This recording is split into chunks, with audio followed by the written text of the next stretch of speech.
se conseguía que la clase teórica se convierta en algo más activo. Pero ni modo, estamos en San Simón, estamos en Bolivia, no hay gasolina, así que así están las cosas. Vivan los 600 nuevos alumnos que han entrado al primer año.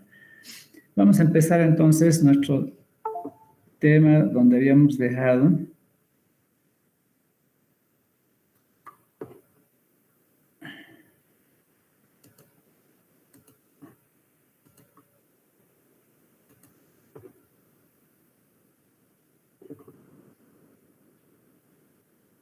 Estamos viendo la pantalla, por favor, me avisan.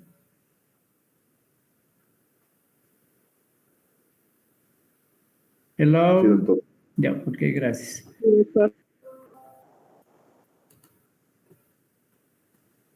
Habíamos estado viendo entonces, después de ver las proteínas que en la membrana cumplen funciones enzimáticas, las proteínas en la membrana que cumplen funciones de transporte, y ahora vamos a ver los receptores de membrana que cumplen funciones varias en el campo del metabolismo. No estoy muy seguro, pero creo que ya hemos visto esto de los canales iónicos controlados por voltaje. Vamos a repasar, no importa. Entonces, hemos indicado que creo que no hemos visto el concepto de membrana en reposo, que ustedes ya deben conocer por fisiología. Ese concepto de membrana en reposo es instantáneo, porque las membranas nunca están en reposo, los canales de membrana nunca están en reposo. Pero en una membrana en reposo, para facilitar el estudio, existen concentraciones diferentes por fuera y por dentro de la membrana, lo que constituye el mecanismo de polarización, polo positivo por fuera en la membrana en reposo, polo negativo por dentro, y eso permite potencia. Mientras el canal esté por lo menos parcialmente cerrado, significa potencialidad. Esa diferencia de concentraciones indica una potencialidad que cuando se abre el canal entonces va a ejercer trabajo, va a fluir esa energía iónica cuando ingresen los iones, en este caso de sodio, al interior de la membrana produciendo trabajo. ¿Qué trabajo? Si es una célula neuronal, entonces una onda de despolarización que va a permitir conectarse con otras neuronas o con un nervio periférico hasta un tejido en el cual va a ejercer algún efecto. Entonces, es lo que acabo de decir, el potencial de membrana definido por concentraciones diferentes de los iones, más sodio por fuera que por dentro, más calcio, más potasio por dentro que por fuera, más cloro por fuera que por dentro, y eso hace, la suma de todo hace la potencialidad. Entonces ya saben ustedes que la despolarización de una membrana se realiza mediante la apertura de canales de sodio fundamentalmente. Y la repolarización significa que para volver al estado de reposo, entre comillas, y que vuelva la célula a tener ese potencial de membrana, debe volverse a las concentraciones iniciales mediante bombas iónicas, que fundamentalmente son las bombas iónicas de sodio-potasio ATPase. Entonces, vimos el ejemplo de canales iónicos controlados por voltaje. Aquí estamos hablando solamente de los cambios de voltaje producidos por una entrada de iones al interior de la célula. A diferencia de lo que vamos a ver en un momento, que son los canales iónicos también, pero controlados por ligandos, o sea, por señales químicas, por ejemplo, por acetilcolina o por noradrenalina u otra señal clínica. Aquí vemos entonces que fenómenos que se ejercen en los nervios periféricos aferentes, aquellos que van a ir desde la periferia al cerebro, como por ejemplo fenómenos de presión, de tacto, de pungitivos mediante agujas, calor o fuego. Todos ellos van a, de alguna manera, modificar el voltaje de estos nervios sensitivos, nervios del dolor, y van a mandar una señal por el nervio aferente que va a atravesar regiones complejas de la médula ósea hasta llegar al cerebro y hacerse entonces conscientes. Las características importantes son de que los iones involucrados son principalmente el sodio, el calcio y potasio. Y el ejemplo clínico que acabamos de mencionar es la transmisión del dolor, del calor, de la presión. También hemos visto, ahora sí me acuerdo, que desde la clínica vemos que los canales iónicos controlados por voltaje tienen una utilidad muy importante porque podemos bloquearlos. ¿Sí? ¿Aló?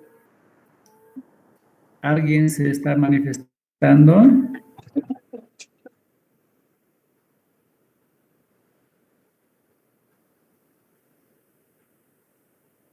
¿Me están escuchando bien, chicos? Sí, doctor. Ya, había un medio raro, ¿no? Ya, entonces continuamos. Y una gran importancia de los anestésicos locales como la cocaína, la silocaína y la benzocaína. La cocaína tiene una connotación doble, puesto que a nivel local, esta droga, ya sea como clorhidrato, como sulfato o como hoja de coca masticada con bicarbonato, que libera la cocaína en la boca, va a producir anestesia. Pero a nivel central, la cocaína, como las anfetaminas, lo que produce es estimulación del sistema nervioso central. ¿Qué hace la cocaína? La silocaína bloquean estos canales de sodio. Vamos a irnos a la imagen grande. Bloquean los canales de sodio. Generalmente esos están abiertos cuando la compuerta se abre, pero acá en la segunda imagen vemos un bloqueo por la cocaína, y aquí abajo un ejemplo de un bloqueo por otro anestésico local de la misma familia como la benzocaína. ¿Cuál es la diferencia? Es que en el caso de la benzocaína no tiene carga, no es un compuesto anfipático, o sea que tiene una región polar y otra región apolar. La cocaína y la silocaína sí son anfipáticos, entonces por eso produce un efecto ligeramente diferente en su entorno. Pero lo importante acá es que la benzocaína, por esta característica de no tener característica anfipática, no tener carga, ser apolar, es útil como anestésico local en la piel. Entonces, ese es el uso más importante, la benzocaína, o en las mucosas. Los odontólogos utilizan mucho eso como una crema, haciendo abrir la boca, por supuesto, al paciente y pasándole la crema en el lugar donde van a ponerle la inyección, sí, de silocaína. Entonces, esa es una de las características interesantes de la benzocaína al no tener carga. Ahora sí vamos a ver los canales iónicos controlados por ligandos, por mediadores, por señales químicas. Las características de estos son que, al igual que los canales iónicos controlados por voltaje, son rápidos, ejercen su acción en milisegundos, muy rápidos, y eso nos permite entonces que en muchas situaciones podamos tener reacciones rapidísimas que permiten asegurar la vida o eficiencia metabólica en el organismo. Son rápidos, se denominan ionótropos porque son canales iónicos, se abren y dejan pasar iones de afuera hacia adentro o de adentro hacia afuera. Como ejemplo tenemos acá algunos receptores de estos canales iónicos controlados por ligandos. He anotado los más importantes. Tenemos a los tres de carácter estimulante que trabajan en el cerebro a nivel neuronal. Son el NMDA o N-metildeaspartato, AMPA y kainato. Se llaman estos tres receptores controlados por ligandos que tienen diversas acciones en el cerebro, pero principalmente estimulantes a través del sodio y a través del calcio. El receptor GABA es otro canal, pero este es un canal de cloro. Todos estos son canales de sodio o calcio. Este es un canal de cloro negativo. Sodio y calcio son positivos. Y los receptores de acetilcolina, de tipo muscarínico o nicotínico. En algún momento veremos eso. Los ligandos para estos son, para el receptor de acetilcolina, la acetilcolina. Para NMDA, AMPA y kainato, el glutamato, el aspartato y la glicina. Entonces son ligandos que son del área, principalmente del área estimulante, excepto la glicina que ustedes verán en fisiología que tiene un doble efecto. En algunas circunstancias es estimulante y en otras es inhibidor. Y el ácido gamma aminobutírico, esta sustancia, es el ligando del receptor GABA, fundamentalmente con la función de inhibir a las neuronas a través de hiperpolarizar las células neuronales, lo que significa inhibición de esta célula. Los iones comunes ya los hemos mencionado, el sodio, potasio y calcio y el cloro negativo. Ejemplo de tejidos y función, neuronas.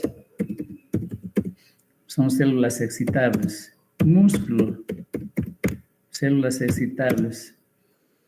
Y también algunos tejidos secretores, principalmente. En esta imagen es solo para ver el origen de los receptores nicotínicos y los receptores muscarínicos de la acetilcolina. Hemos visto la función de la acetilcolina a nivel del sistema nervioso central, tiene efectos a nivel del sistema nervioso central y también del periférico. Los receptores nicotínicos de acetilcolina tienen este nombre por la misma nicotina del tabaco. Con ello se ha hecho experimentación y se ha conocido cómo funcionan. Entonces, tenemos acá que experimentalmente la nicotina se fija a los receptores de nicotina, donde en las regiones presinápticas y postsinápticas de la cadena ganglionar, lo cual no tiene mucha importancia para nosotros por su complejidad, sino más bien los receptores de nicotina en el músculo esquelético. En el músculo esquelético tenemos receptores de nicotina y los receptores muscarínicos.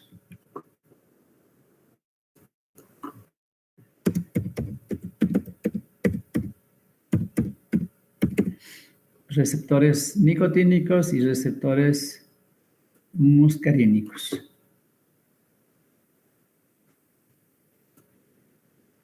En el caso, para nuestra cultura, la palabra muscarínico deriva de la amanita muscarina, que es un hongo con el cual han realizado también experimentación para ver cómo funcionan estos receptores.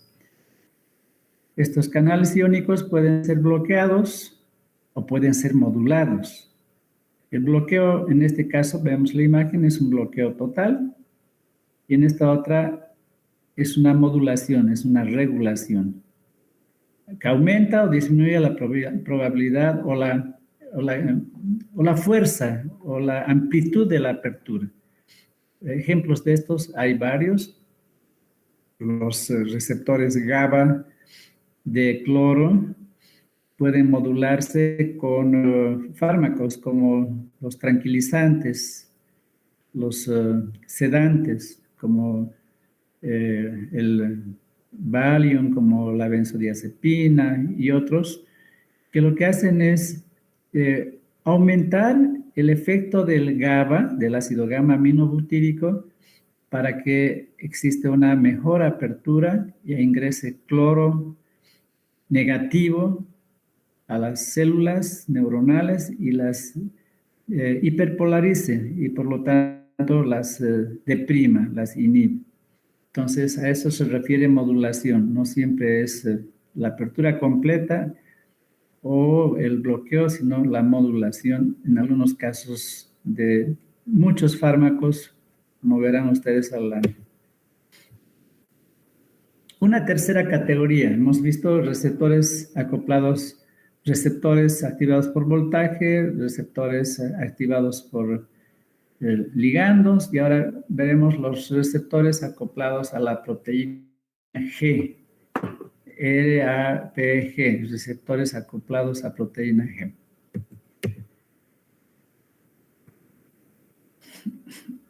Las características de estos receptores es que son metabótropos.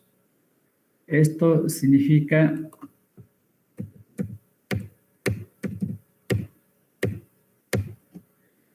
que no están relacionados a una entrada rápida de milisegundos de un determinado ion, sino una cascada de reacciones metabólicas que se inician en este caso por la activación del receptor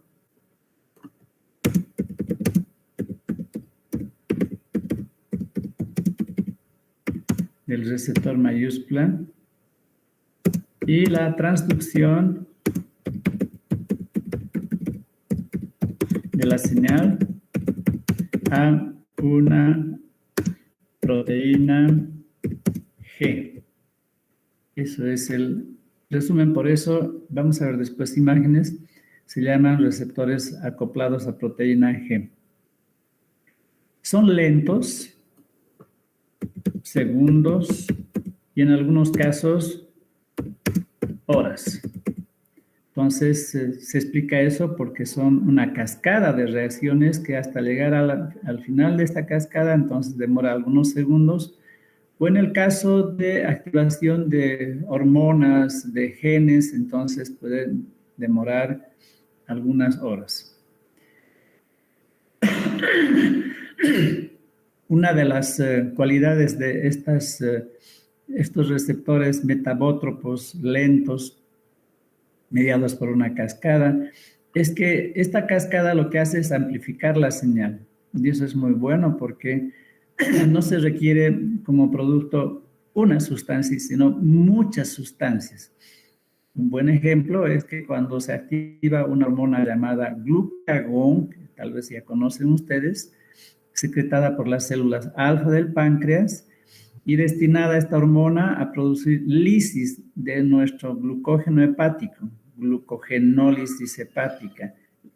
El hígado guarda glucosa a nivel del glucógeno y cuando necesitamos glucosa, porque por ejemplo, como mi persona en este momento, algunos de ustedes no ha tomado todavía su desayuno, tenemos una hipoglicemia moderada. Entonces, esta hormona, el glucagón de las células alfa del páncreas, se une a un receptor de glucagón en el hepatocito que activa a una proteína G y está una cascada de reacciones que al final de la cascada produce la liberación de mucha cantidad de glucosa. A eso se refiere amplificación de la señal. Es interesante saber que hasta hace algún año más del 3% del genoma, de 20.000 genes, está dedicado a la síntesis de estos receptores acoplados a proteína G. Actualmente hay más de 1.000 receptores de este tipo identificados. Y son muchos de ellos, ya veremos al año, importantes dianas de fármacos para diversos problemas de salud, como el mismo glucagón, que es una hormona, pero que puede administrarse también externamente como un fármaco. Ejemplos de receptores tenemos a los receptores de adrenalina en el hígado, en el músculo, a los receptores de glucagón que acabamos de ver, los receptores de acetilcolina a nivel muscarínico, los receptores de la serotonina o 5-hidroxitritamina, los receptores de endorfinas, que son las sustancias que producen recompensa y placer en nuestro organismo, y una gran cantidad de receptores huérfanos que no se sabe todavía cuáles son sus efectos o para qué sirven. Aquí vemos una imagen de un típico receptor acoplado a proteína G. Son proteínas grandes que ingresan, que tienen un extremo nitrógeno en la parte externa y que ingresa a través de la membrana para salir una y otra vez, generalmente hasta 7 veces, 3, 6, 7. Y que tiene en la parte interna lo que se denominan dominios, fracciones de la cadena proteica, que acaba en una región que es a la cual se transduce la señal química.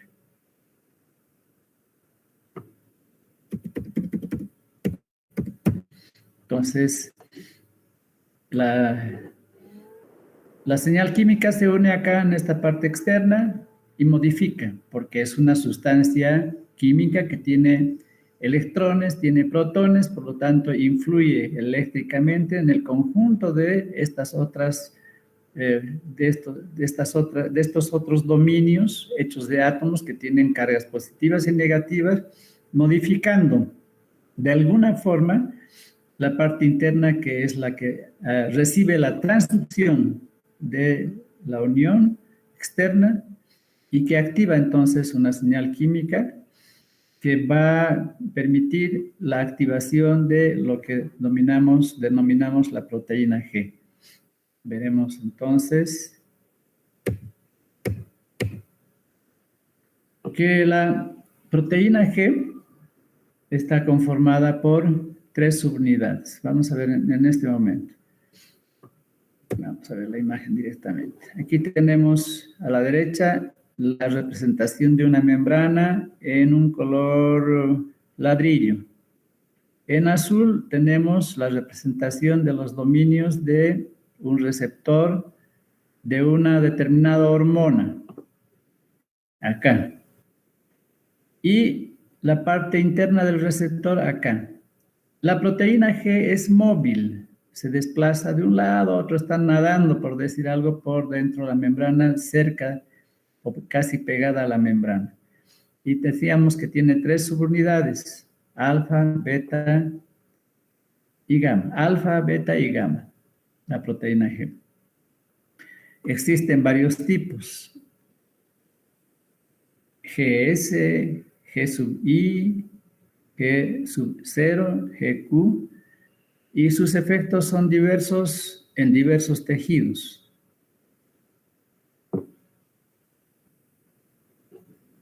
Entonces, alfa, beta y gamma. Y está fijada en su forma inactiva a GDP. GDP.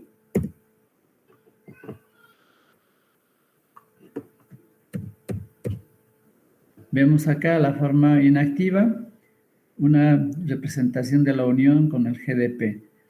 Cuando se activa, cuando el receptor, en este caso el ejemplo de hormona, se activa y se transduce la señal, esa señal va a tener un efecto en la proteína G, que va a liberar GDP y va a fijar GTP. Y se va a escindir, se va a romper, se va a dividir en una unidad alfa, GTP, y en unas dos, en otra subunidad beta-gamma.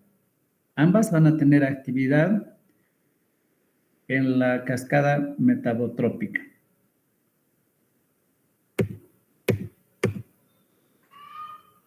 Entonces, hemos dicho que la activación de la proteína G es desencadenante de la transducción de la señal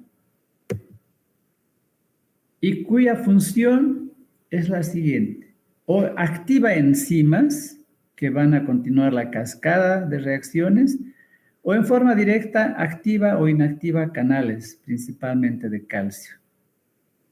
Entonces, la proteína G activa enzimas o activa o inactiva canales de calcio. ¿Y qué enzimas? Esto hay que memorizar, chicos. La adenilato ciclasa, que va a permitir la formación de AMP cíclico. La fosfolipasa C, que va a permitir la formación de 2 segundos mensajeros, que vamos a ver después, no les voy a decir ahorita. Y la guanilato ciclasa, que forma a partir del GTP el GMP cíclico, otro segundo mensajero. A ver, nuevamente entonces, las dianas, dijimos, son enzimas o canales iónicos. La adenilato ciclasa es una enzima que va a convertir al ATP en AMP cíclico, segundo mensajero. La fosfolipasa C, que va a convertir a un fosfolípido de membrana en 2 segundos mensajeros, que son el DAG y el IP3, veremos más adelante. Y la guanilato ciclasa, que va a convertir al GTP en GMP cíclico, otro segundo mensajero, además de los canales iónicos. Aquí vemos una imagen donde podemos ver arriba a la izquierda el receptor en morado. A la izquierda de este receptor una diana inactiva y a la derecha otra diana inactiva. Puede ser un canal iónico, puede ser una enzima. Y la proteína G con su subunidad alfa, beta, gamma, unida al GDP en forma inactiva. Cuando se une una sustancia a este receptor, entonces se libera el GDP, se fija el GTP, se rompe la proteína G en 2 unidades. ¿Vas a jugar ya? No me vas a molestar, perfecto. ¿Ya? Ya me molesté. Entonces, se vuelven activas estas 2 fracciones, alfa GTP, beta gamma. Estas fracciones van a activar, por ejemplo, a la diana 1, iniciando la actividad enzimática. Por ejemplo, podría ser la adenilato ciclasa para convertir al ATP en AMP cíclico. O abriendo o cerrando canales de calcio, esta otra subunidad beta-gamma. Cuando se ha producido la acción, entonces se inhibe la acción a través de la desfosforilación del GTP, pierde un fósforo y se inactiva esta unidad y tenemos entonces que se repone conjuntamente con beta-gamma la forma inicial. Vemos aquí 3 cosas que no vamos a tomar en cuenta, las 4 cosas, perdón. Nos vamos a fijar aquí donde está señalando esta flecha roja a los receptores acoplados a proteínas G, metabótropos. ¿Me vas a dejar terminar ya? Bien, entonces, aquí vemos lo mismo. El receptor, un ligando, que puede ser acetilcolina, puede ser adrenalina, y sus acciones. A través de la proteína G, canales iónicos cambian la excitabilidad y efectos celulares. A través de la misma proteína G, estimulando las enzimas. Esta E significa enzimas, por ejemplo, adenilato ciclasa, para fabricar un segundo mensajero que podría ser el AMP cíclico. Lo que va a hacer este AMP cíclico es fosforilar liberar calcio y otros efectos, con efectos celulares y con una acción en segundos u horas. Aquí no están las horas con el caso de las hormonas. El ejemplo tal vez más importante es el del glucagón. El glucagón, hormona de las células alfa del páncreas, se une al receptor de glucagón del hepatocito. La unión va a activar a la proteína G, que va a activar a la enzima AC, significa adenilato ciclasa. Aquí abajo está escrito, adenilato ciclasa. El adenilato ciclasa va a transformar el ATP en AMP cíclico. Y este AMP cíclico va a activar a una proteincinasa inactiva, convirtiéndola en una proteincinasa activa. Esta proteincinasa activa, a su vez, vamos a concentrarnos en esta parte central,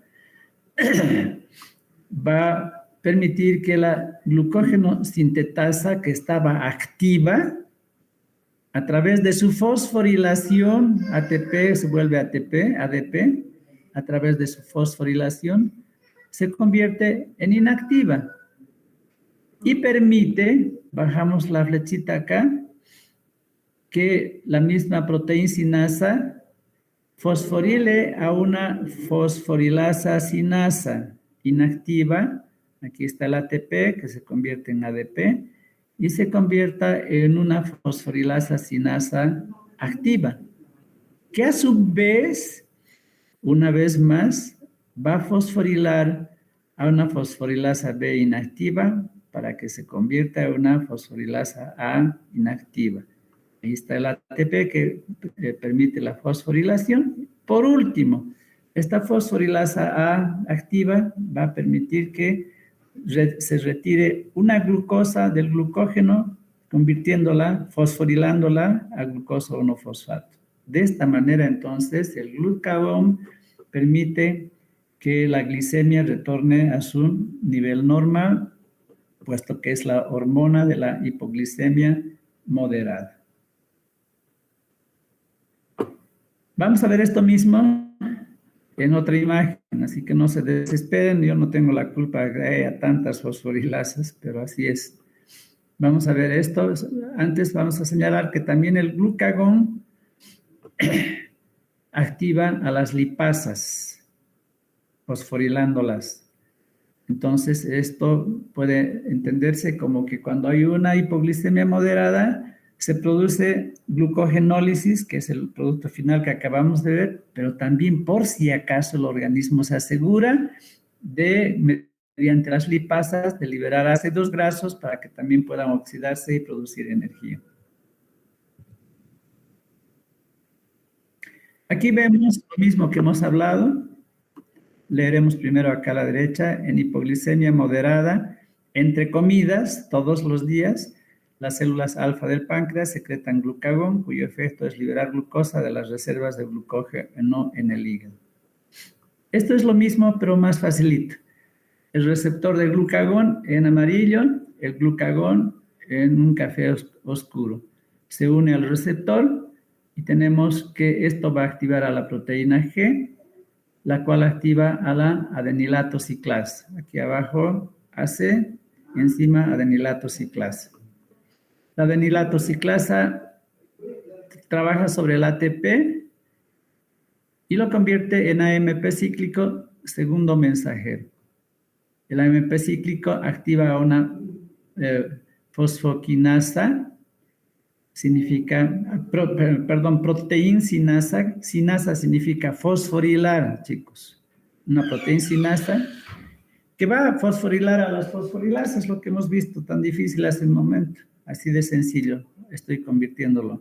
La proteincinasa estimula la fosforilación de las fosforilasas y una de ellas actúa sobre el glucógeno para liberar glucosa. Ahora sí creo que está más claro.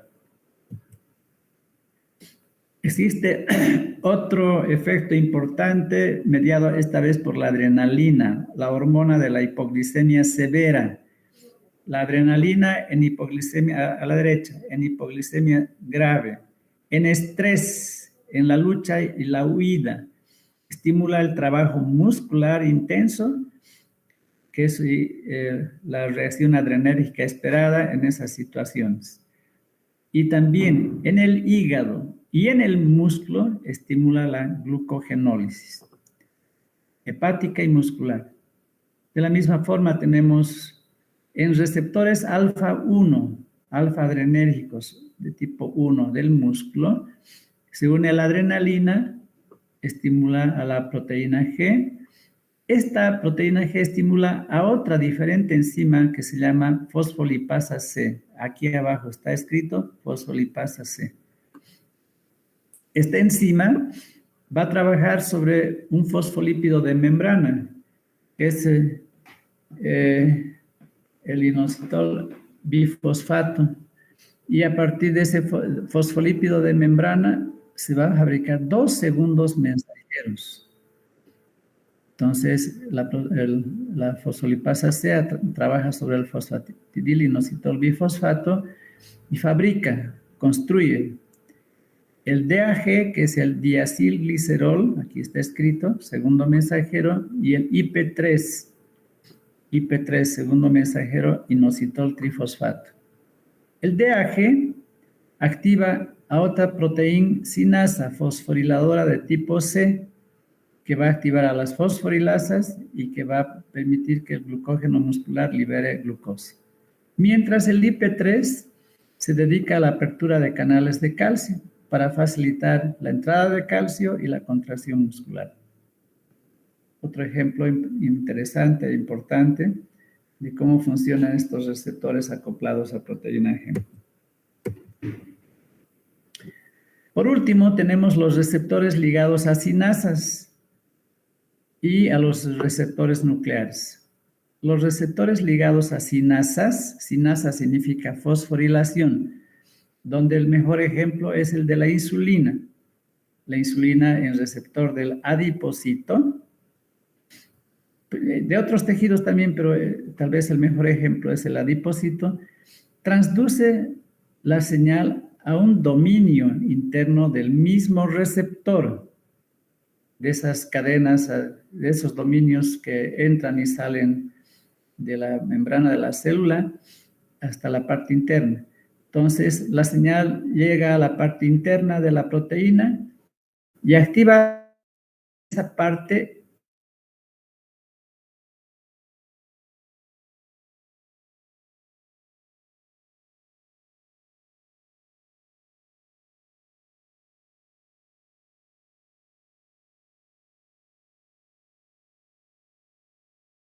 fosforilaciones que llega hasta el núcleo.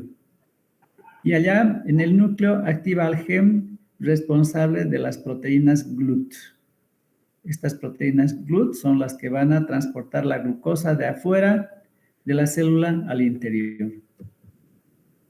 Y finalmente los receptores nucleares. Estos receptores están directamente en el núcleo. ¿Y qué tipo de señales químicas llegan allá? Los ligandos lipofílicos, los que pueden atravesar la membrana y dirigirse directamente hasta el núcleo. Aquí tenemos como ejemplos las hormonas esteroideas y la hormona tiroidea. Aquí tenemos las imágenes, sinasas, la insulina, el receptor y la activación de la función sinasa, fosforilación de proteínas, transcripción génica, síntesis de proteínas, efectos celulares en horas, que puede ser la proteína GLUT. Y los receptores nucleares, en el núcleo directamente una sustancia lipofílica al receptor, la transcripción génica, la activación de un gen, su transcripción y la síntesis de una proteína determinada.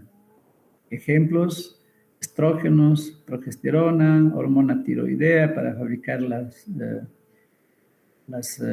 hormonas tiroideas. Demoran horas. Tenemos como receptores endógenos. Muy bien, muchachos.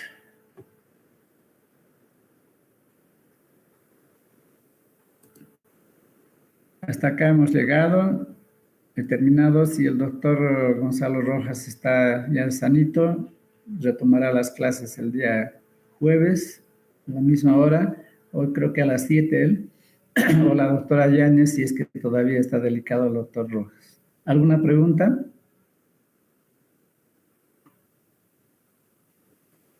Doctor, buen día. Yo tengo una preguntita, Dale, pero Bruno. es acerca de la fecha de nuestro parcial de bioquímica. ¿Tienen conocimiento de la fecha, Doc? Desconozco. Eso dominan ustedes, pues. Nosotros nos sometemos nomás y dicen que se va a dar examen el domingo. Domingo tomamos, no hay problema. Doctor, Vean con ahora su- mismo la universidad está en caos del orden, podría decir. Verá, lo que pasa es que también, aparte de que no sabemos la fecha, al menos yo con algunos de mis compañeros que paso con el doctor Roja, hemos tenido complicaciones por el tema de que no tenemos ni siquiera una guía base, digamos, de dónde sacar para adelantarnos, ¿no? O para estudiar bien de lo que se va a explicar en teoría. Hemos tenido complicaciones, ya hemos preguntado eso otras veces. Nos dicen del Harper, nos dicen del dossier, nos dicen de aquí, entonces a No, veces pero no yo pillamos. les he dicho claramente que hay dos cosas. Primero, dos cosas que hay que tomar en cuenta. En la teoría, lo que importa es lo que el docente está presentando. El libro es un libro de consulta. Bioquímica de Harper es un libro de consulta que los que quieren, como dice el dicho, el que quiere ponerle chicharrón a la hostia, no saben, no sé si saben lo que es hostia ustedes, le pone. Entonces, el que quiere profundizar con el libro, profundiza, pero básicamente lo que permite el estudio para el examen teórico son las clases teóricas, lo que estoy hablando, lo que están grabando, el doctor Rojas, la doctora Yáñez. Eso es lo que entra básicamente al examen, chicos. De ahí tienen que estudiar. El doctor Rojas todavía no ha avanzado sus temas, entonces seguramente el parcial para bioquímica se retrasará un poco, pero no creo mucho porque igual él va a retomar en algún momento. No hemos dejado de hacer clases en ningún momento. Para la práctica, tienen que hablar con sus respectivos docentes. Hay un poco de variación en el estilo. Por ejemplo, yo no pido trabajos. Yo lo que hago es tomar examen cada pasado una clase. Entonces, no sé si con eso está más claro, Michael. Sí, doctor, gracias. Solo Como le tienen digo, que definir la fecha con sus dirigentes y con el jefe de departamento, pues para ver, tomar en cuenta todo. ¿Ya? claro, solo nomás como pregunta más que todo, porque a veces, al menos a mí, me cuesta mucho entender, entonces preferiría revisar el material de base antes, Ah, para que pues en la perfecto. teórica, Perfecto. Yo estudio así. Yo estudio así. Ustedes creyeran que, a pesar de que creo que domino, yo he estado revisando el libro ayer para machacarlos un poco más. No sé si ven acá esta hojita, pero después he pensado esta mañana y he dicho, ya no los voy a torturar tanto, porque hay más funciones. Esas funciones de esos 4 segundos mensajeros que hemos visto, el AMP cíclico, el GMP cíclico, el DAG y el IP3, tienen varias otras funciones en otros tejidos, en el cerebro, a nivel de los vasos. Entonces, pero yo he pensado y he dicho, creo que es suficiente, no vamos a sacar bioquímicos y en su momento, si es que profundizan en alguna área, entonces tendrán que estudiar. ¿Ok? Muy bien, muchachos. Hasta luego. Chao. hasta la próxima clase, Hasta doctor. luego, doctor. Tenga buen Hasta día. luego, doctor.